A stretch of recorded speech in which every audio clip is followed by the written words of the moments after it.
ಯೋಜನೆ ರೂಪಿಸಿ 20 ವರ್ಷ ಆಯಿತು ಇವತ್ತಿಗೆ. ಆದರೆ ಈ ಯೋಜನೆ ರೂಪಿಸೋದಕ್ಕೆ ಭೂಸ್ವಾಧೀನ ಮಾಡ್ಕೊಳ್ಳೋ ವಿಚಾರಕ್ಕೆ ಯಾವುದೇ ಒಂದು ದಿಟ್ಟವಾದ ಕ್ರಮ ಕೈಗೊಂಡಿಲ್ಲ. ಏನು ದೇಶದಲ್ಲಿ 2013ರ ಭೂಸ್ವಾಧೀನ ಕಾಯ್ದೆ ಜಾರಿಗೆ ಬಂದ ನಂತರ ಪರಿಹಾರ ಕೊಡದ ಎಲ್ಲ ಕಾಮಗಾರಿಗಳಿಗೆ, ಎಲ್ಲ ಯೋಜನೆಗಳಿಗೆ 2013ರ ಭೂಸ್ವಾಧೀನ ಕಾಯ್ದೆ ಹಾಗೆ ಪರಿಹಾರ ನೀಡಲೇಬೇಕು.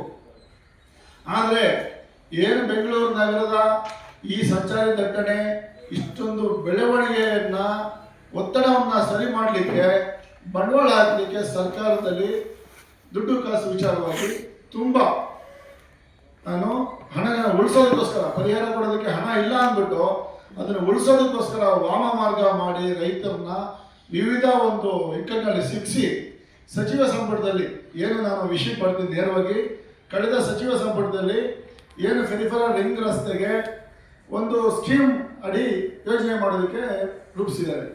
100 ಮೀಟರ್ ಅಗಲದ ರಸ್ತೆ ಇದು, ಇದಕ್ಕಿದ್ದಂಗೆ 65 ಮೀಟರ್ ಮಾಡ್ತೀವಿ, ಇನ್ನು 35 ಮೀಟರ್ ಕಾರಿಡಾರ್ನ ಉಳಿಸ್ಕೊಳ್ತೀವಿ, ಇದನ್ನ ನಾವು ರೈತರಿಗೆ ಅಭಿವೃದ್ಧಿಪಡಿಸಿದ ಜಮೀನು ಅಂತ ಕೊಡ್ತೀವಿ ಅಂತ ಏನು ಉಪಮುಖ್ಯಮಂತ್ರಿಗಳಾದ ಡಿ ಕೆ ಶಿವಕುಮಾರ್ ಸರ್ ಅವರು ಈ ಒಂದು ಸ್ಕೀಮ್ನ ಇನ್ನಷ್ಟು ಆಪ್ಷನ್ಸ್ ಸೇರಿಸಿ TDR, FAR ಹಾಗೆ ಏನು ಇದರಲ್ಲಿ ಜಮೀನು ಕಳ್ಕೊಳ್ಳೋಂಥವ್ರಿಗೆ ಬೇರೆ ಬಡಾವಣೆಯಲ್ಲಿ ಜಮೀನು ಕೊಡ್ತೀವಿ ಅಂತ ಹೇಳಿ ಒಂದು ಸ್ಕೀಮ್ ಮಾಡಿದ್ದಾರೆ. ಈ ಸ್ಕೀಮು ಕಾನೂನುಬದ್ಧವಾಗಿಲ್ಲ. ಆಮೇಲೆ ಮುಖ್ಯವಾಗಿ ಯಾವುದೇ ಒಂದು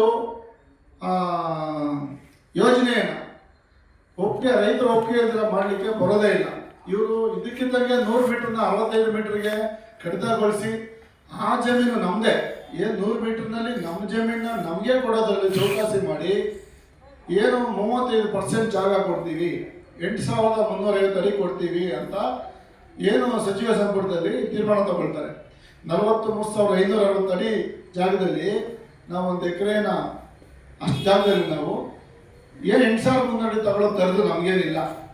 ನಮಗೆ ಪರಿಹಾರ ರೂಪದಲ್ಲಿ ನೀವು ಹಣ ಪರಿಹಾರದಲ್ಲಿ ನಗದು ಪರಿಹಾರ ಕೊಟ್ಟರೆ ಕನಿಷ್ಠ 1 ಲಕ್ಷ ಕೋಟಿ ರೂಪಾಯಿ ನಮ್ಮ ಯೋಜನೆಯಲ್ಲಿ ನಿಲ್ಲಿಸಲೇಬೇಕಾಗ್ತಿದೆ. ನಾವು ಮೊದಲಿನಿಂದನೂ ಹೇಳ್ಕೊಂಬಂದ್ವಿ, ಈ ಯೋಜನೆಗೆ ನಮ್ಮ ವಿರೋಧ ಇಲ್ಲ, ರೈತರಿಗೆ ನೀವು ನ್ಯಾಯಯುತದ ಪರಿಹಾರವನ್ನು ಕೊಡಿ ಅಂತ ನಾವು ಕೇಳ್ಕೊಂಡೇ ಬಂದ್ವಿ. ಆದರೆ ಸರ್ಕಾರಗಳು, ಆಡಳಿತ ಮಾಡಿರ್ತಕ್ಕಂಥ ಉನ್ನತ ಅಧಿಕಾರಿಗಳು ಇದ್ರ ಬಗ್ಗೆ ಲಕ್ಷ್ಯ ವಹಿಸಲಿಲ್ಲ. ಈಗ ಇದರ ಪರಿಹಾರದ ಮೊತ್ತ 1 ಲಕ್ಷ ಕೋಟಿಗೆ ದಾಟುತ್ತೆ, ಇದು ಎಲ್ರಿಗೂ ಗೊತ್ತು. ಇಷ್ಟು ಹಣ ಕೊಡಲಿಕ್ಕೆ ಅವ್ರಿಗೆ ಆಗೋದು ಇಲ್ಲ. ಪ್ಲಸ್ ಯಾವುದಾದ್ರು ವಾಮ ಮಾರ್ಗದಿಂದ ಈ ಒಂದು ಸ್ಕೀಮ್ ಮಾಡಿದ್ದಾರೆ. ಈ ಸ್ಕೀಮ್ ಕೂಡ ಟ್ರಾನ್ಸ್ಪರೆನ್ಸ್ ಆಗಿಲ್ಲ. ಅದರಿಂದ ಏನೋ ಬೆಂಗಳೂರು ನಗರಕ್ಕೆ ಬೇಕಾದ ರಸ್ತೆಯನ್ನು ಕೊಡಲಿಕ್ಕೆ ನಾವು ಸಿದ್ಧರಿದ್ದೇವೆ, ನಮಗೆ ಪರಿಹಾರ ಕೊಡಿ ಅಂದರೂ ಕೂಡ ನೀವು ಕೊಡ್ತಾ ಇಲ್ಲ. ನಾವು ನ್ಯಾಯಾಲಯದ ಬಳಿ ಹೋಗಲಿಲ್ಲ.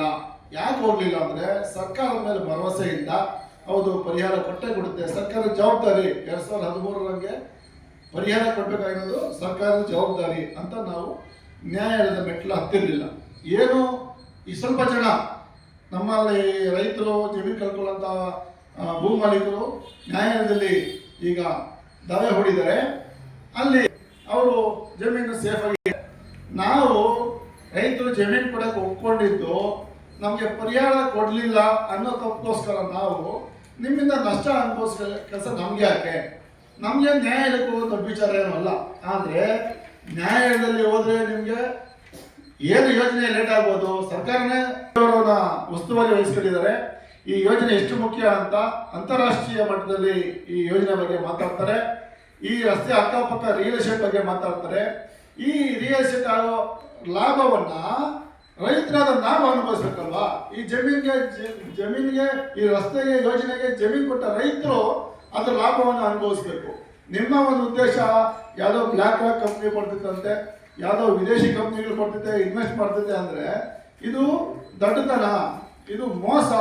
ನಮ್ಮ ಯೋಜನೆಯ ಫಲಾನುಭವಿಗಳು ನಾವಾಗಬೇಕು.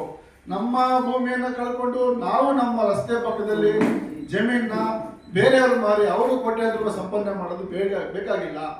ಏನು ಯೋಜನೆ ವಿಳಂಬ ಆಗಿದೆ ಇದಕ್ಕೇನು ಕಾರಣ? ನಾವು ಜವಾಬ್ದಾರಲ್ಲ, ಸರ್ಕಾರ ಜವಾಬ್ದಾರಿ.